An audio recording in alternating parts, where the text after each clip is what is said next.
Hello, I am Sarah Millican. That was a dog sneeze. And welcome to episode 26 of How to Be Champion Storytime. I hope you're having a good day. I have got my eye on... So I bought a multi-pack of crisps on our delivery. Came on our delivery. And I thought it would just jazz up the odd boring sandwich.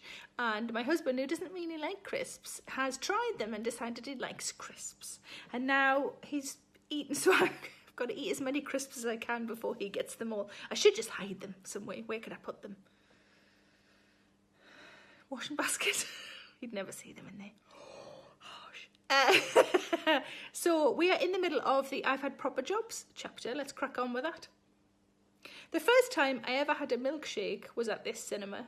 There was a milk bar where the kids got hammered on sugar and threw balls at the heads of some unfortunate members of staff in Velcro hats. I finished my shift and sat and talked to the nice girl who worked there while downing 5 milkshakes. When I stood up, I felt like a cow.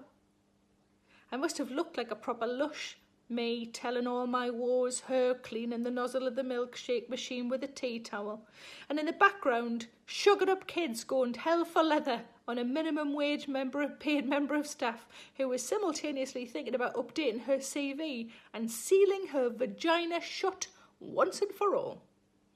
The cinema was opposite a McDonald's and round the corner from a big Asda, so lunchtimes were a doddle.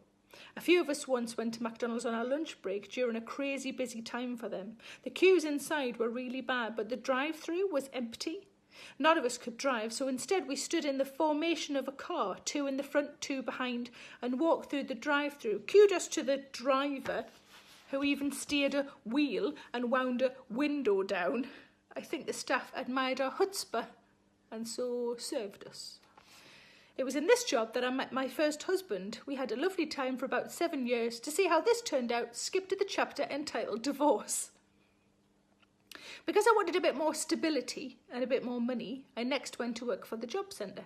My sister worked for them, so like musical instruments and the brownies before it, I copied her.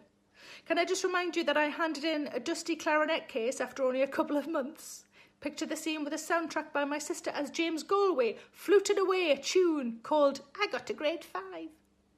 I only joined the brownies for 2 weeks. My mum didn't even buy me the uniform.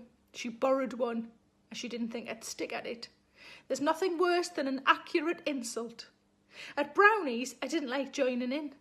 I only liked the tuck shop. Turns out there are sweets everywhere. Picture the scene, me eating sweets, questioning pointless games, while my sister dances around us in her guide's uniform, throwing badges she's earned by cooking and sewing into the air like a rubbish graduation. So hey, I'm sure this job centre thing is going to go great. Truth is, it wasn't so bad. Apart from the time a man once weighed on his seat while signing on, still no clue if it was a dirty protest or my job search was hilarious. The first 2 weeks were just computer-based training in a room with 3 men with grey hair and glasses. I mean, can't criticise at the minute. I had my cinema leave and do my first week on the job and came into work on the Friday.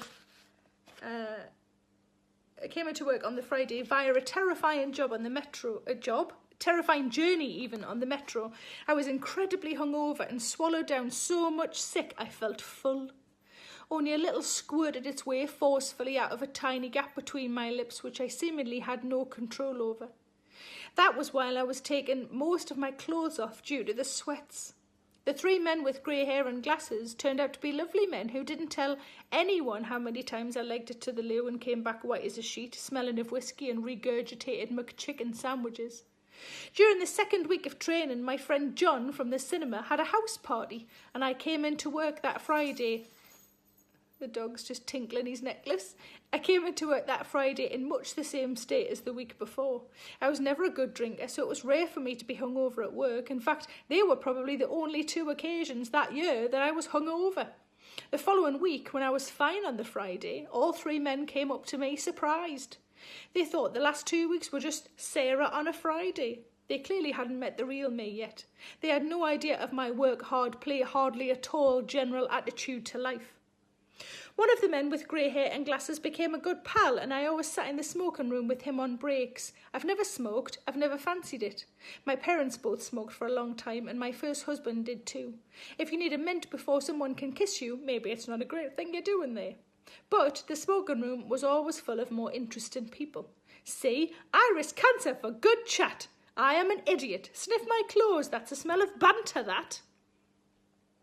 I worked on what's called front line, which is where people come in to sign on. One day, when I said, next please, to the person at the front of the queue, he sat down and said, you're new. I told him I'd been there 6 months and asked him what made him think I was new. He said, you're smiling. And that is the end of episode 26. I do hope you enjoyed it. I hope you have a good enough rest of day and take care of yourselves, please. I am having, what did I have for tea?